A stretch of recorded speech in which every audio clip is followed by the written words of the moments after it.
India live TV, सच सबसे आगे। दोस्तों, मैं अब्बास हफीज हूं। एक कहावत लोग सदियों से सुनते आ रहे हैं कि जब रोम जल रहा था तो वहां का सम्राट नीरो बांसुरी बजा रहा था। अब एक कहावत की शुरुआत आज भारत से होगी, जिसके जिम्मेदार पूरी तरह से मोदी जी हैं। कि जब भारत के अंदर कोरोना महामारी फैल रही थी, लोग अपनों को खो रहे थे, लोगों की जानें जा रही थी, लोगों की सांसें उखड़ रही थी, ऑक्सीजन के अभाव में ऑक्सीजन सबको नहीं पहुंच पा रहा था। ऐसे हालात में जब चिताएं चिताएं थी, हर तरफ कब्रिस्तान भरे हुए थे, शमशान घाट भरे हुए थे, ऐसे हालात में नरेंद्र मोदी जी पुरस्कार बांट रहे थे और कोई आवाज नहीं उठा रहा था, सिर्फ सिवाय एक व्यक्ति के, वो रवीश कुमार हैं। नरेंद्र मोदी जी जो पुरस्कार बांट रहे थे उसकी जानकारी मैं खुद नहीं दे रहा हूं, बल्कि डीडी न्यूज ने दी और सरकार ने बाकायदा प्रेस नोट जारी करके दी है। मतलब ये सरकार सारी संवेदनहीनता की हदें पार कर चुकी है आज के दिन, कि लोगों के अंदर मातम का माहौल है और मोदी सरकार को आज भी इवेंट की पड़ी हुई है और देश के प्रधानमंत्री पुरस्कार बांट रहे हैं। डीडी न्यूज ने ट्वीट किया, प्रधानमंत्री नरेंद्र मोदी राष्ट्रीय पंचायती राज दिवस के अवसर पर थोड़ी देर में राष्ट्रीय पंचायत पुरस्कार 2021 प्रदान करेंगे। उन्होंने टैग भी किया पीएमओ इंडिया को। जी न्यूज ने भी लिखा है, पंचायती राज दिवस, पीएम मोदी ने उत्तराखंड की 10 पंचायतों को दिया राष्ट्रीय पुरस्कार। ये सारी की सारी चीज़ें खबरों से आज भर दिया गया ताकि कहीं ना कहीं लोगों का ध्यान मुड़ जाए। लोग इवेंट वाली सरकार को चुन के जितना पछता रहे हैं, शायद कभी नहीं पछतावा हुआ होगा इतना, कि जिस हालात के अंदर हर चीज़ रोक देनी चाहिए, जहां लोगों ने अपनी खुशियां रोक दी, शादी ब्याह रोक दिए, हर चीज़ रोक दी, वहां मोदी सरकार पुरस्कार समारोह आयोजित करती है और लोग आवाज़ तक नहीं उठाते सिवाय रवीश कुमार के। रवीश कुमार जी ने लिखा है इस डीडी न्यूज़ के स्क्रीनशॉट को लेके आगे, क्या प्रधानमंत्री जी, लोग मर रहे हैं, आप पुरस्कार बांट रहे हैं, ये काम कोई और नहीं कर सकता था। मतलब क्या कहा जाए, एक बार फिर सुनना चाहिए, आपको समझ में आएगा कि डीडी न्यूज़ ने लिखा, प्रधानमंत्री नरेंद्र मोदी राष्ट्रीय पंचायती राज दिवस के अवसर पर थोड़ी देर में राष्ट्रीय पंचायत पुरस्कार 2021 प्रदान करेंगे। लोगों को ऑक्सीजन प्रदान करनी थी, लोगों को वैक्सीन प्रदान करनी थी, लोगों को अस्पतालों में बिस्तर प्रदान करने थे, पुरस्कार प्रदान आज नहीं करने थे। उस पर रवीश कुमार साहब ने लिखा, क्या प्रधानमंत्री जी, लोग मर रहे हैं, आप पुरस्कार बांट रहे हैं, ये काम कोई और नहीं कर सकता था। मतलब क्या कहा जाए। पहली बात तो किसी में इतनी संवेदनहीनता नहीं है किसी भी पार्टी के अंदर के इस तरह के काम करे। दूसरी बात, अगर कोई कर लेता ये काम तो पूरी मीडिया उसके पीछे लग जाती कि ये क्या कर दिया, लोग एक तरफ ख़त्म हो रहे हैं और राहुल गांधी जी पुरस्कार बांट रहे हैं। ये हालात हैं आज के, कौन आवाज़ उठाएगा, कोई बोल नहीं सकता है, कोई बोल नहीं रहा है सिवाय एक व्यक्ति के। मतलब रवीश कुमार की हिम्मत को सलाम करता हूं कि वो कम से कम आवाज़ तो उठा रहे हैं, गलत को गलत तो बोल रहे हैं। उन्होंने उठाया तो लोगों को पता चला कि आज माननीय पुरस्कार बांट रहे थे। रवीश कुमार अगर ये लिखते नहीं तो शायद लोगों को पता ही नहीं चलता कि मान्यवर पुरस्कार बांटने में व्यस्त हैं आज।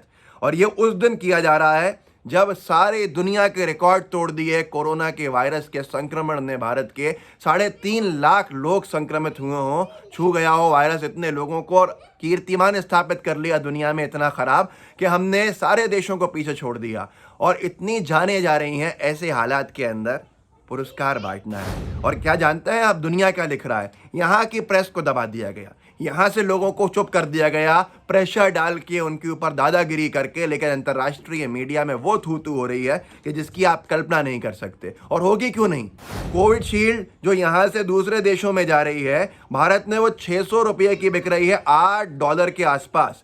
सऊदी अरेबिया उसको $5.25 के अंदर बेच रहा है, साउथ अफ्रीका उसको $5.25 में बेच रहा है, अमेरिका उसको $4 में बेच रहा है, बांग्लादेश उसको $4 में बेच रहा है, ब्राज़ील $3.25 में बेच रहा है, यूके $3 में बेच रहा है। लेकिन हमारा देश उसको दुगनी कीमत में $8 में बेच रहा है, क्योंकि टैक्स वसूली उसके ऊपर चल रही होगी, जिसकी वजह से वो इतनी महंगी हो गई।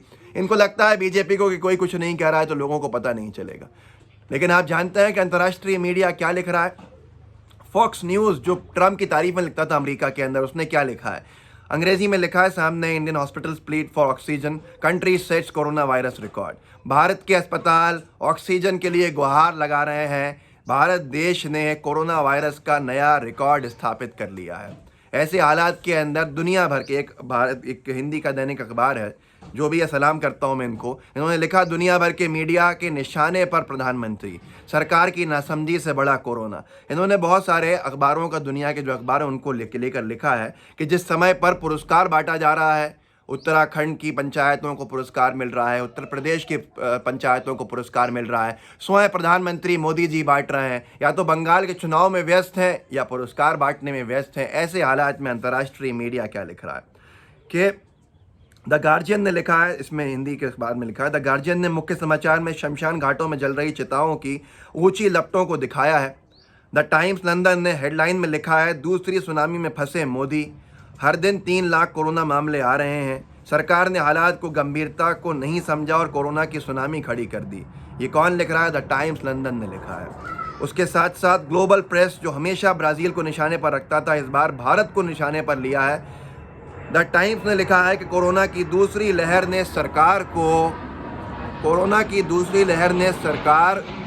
को बट्ठर साबित कर दिया है। देश ऊंधे मुंह गिर गया है। फाइनेंशियल टाइम्स और द वॉशिंगटन ने भी यूपी के कब्रिस्तान दिखाए हैं, जहां सातों दिन 24 घंटे लाशों को दफन किया जा रहा है। ऐसे हालात के अंदर कोई अंतर्राष्ट्रीय मैगजीन चिताओं का धुआं दिखा रहा है, कोई अंतर्राष्ट्रीय मैगजीन कब्रिस्तान दिखा रहा है भारत के, कोई ये कह रहा है कि सरकार की बेतरतीबी, नाकामी, बदइंतज़ामी से पूरी देश के अंदर कोरोना की सुनामी आ गई। ऐसे वक्त के अंदर हमारे यहाँ लिखा जा रहा है कि प्रधानमंत्री मोदी जी अपने देश के पंचायतों को पुरस्कार वितरण करेंगे, पुरस्कार देंगे। हमारे देश में प्राइज अवार्ड गिविंग सेरेमनी चलेगी साहब, ये लिखा जा रहा है। कोई सवाल नहीं पूछ रहा है, सवाल पूछ लेंगे तो क्या हो जाएगा। लेकिन आप जानते हैं कि सरकार अभी भी जो इसको चेताया जा रहा है वो होश में नहीं आई है, वो उसने फुल फॉर्म में नहीं आई है, अभी भी वायरस को सीरियसली नहीं लिया है। उसकी वजह है कि आप जानते हैं ये सेकेंड वेव से ख़तरनाक हालात सामने आने वाले हैं। अमर उजाला ने लिखा है, यूएस की एक रिसर्च सेंटर ने दावा किया है अभी और बढ़ेगा भारत में कोरोना का तांडव, मई में रोज़ाना हो सकती हैं 5000 लोगों की मौतें। एक रिपोर्ट में दावा किया गया है कि भारत में आने वाले दिनों में कोरोना वायरस का कहर और बढ़ेगा। मई में हर दिन 5000 से ज़्यादा लोगों की जान जाएगी, यानी कि अप्रैल से लेकर अगस्त तक 3 लाख से ज़्यादा लोगों की मौत होगी।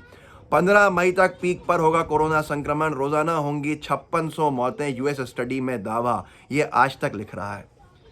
ऐसे हालात के अंदर सरकार को प्राथमिकताएं बदलनी चाहिए। सरकार को चाहिए कि अवार्ड देने की जगह पे लोगों को ऑक्सीजन दें, लोगों को बिस्तर दें। बंगाल में वोट मांगने के बजाय लोगों से जो है एहतियात की मांग की जाए, लोगों से एक दूसरे के लिए मदद मांगी जाए। सरकार अपने सारे बजट को एक तरफ कोविड से निपटने के लिए लगा दे।